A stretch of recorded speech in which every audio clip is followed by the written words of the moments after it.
Happy New Year. You'll notice that the angle's a little different.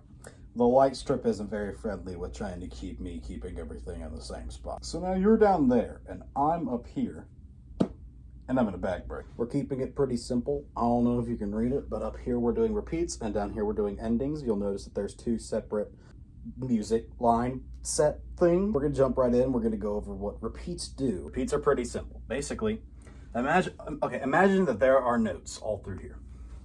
You play notes starting here, you just keep going, you ignore this for now, and then you just keep on playing, you keep on playing, you keep on playing, and then you get here. I don't know if it's very visible for you, but it repeats right here. What does a repeat mean? This is gonna be some big stuff, I know, big boy stuff. A repeat means you go as far back, either until you hit one of these, or if you get back to the start of the music. Now, what do I mean by one of these? I'll let you get close. One of these. As you can see, here's the start.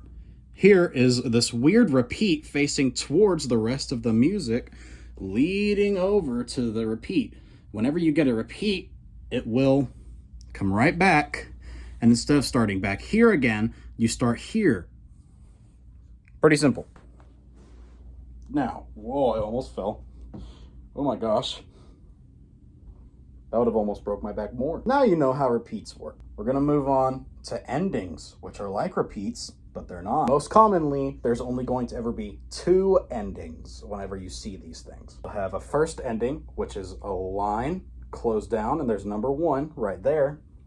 And then you'll have a second ending, which is right here, which is the same thing, but with a two. Now you'll notice here I did put one of these from the repeat section, but a bit more into that in a second. Now normally you'll read the music up until this first ending, and you'll play this first ending. Then you'll go back just like a repeat. So you'll either go back to one of these backwards repeat things, or you'll go all the way back to the start of the piece, depending on which one comes first. And then you'll play through either from the top of the piece to there, or from the backwards repeat thing.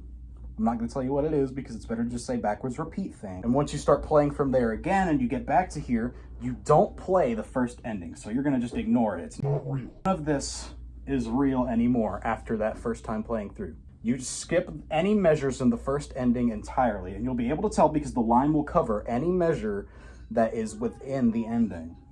Instead, you start at the second ending, and then you keep going. But yeah, that's repeats and endings. And that's really all that they do. Now, can these things in a way interact with each other? Yes, but are you ever going to see it? Probably not. And if you do, I shouldn't be the one to teach you it, because I barely know how to do it in the first place. Happy New Year!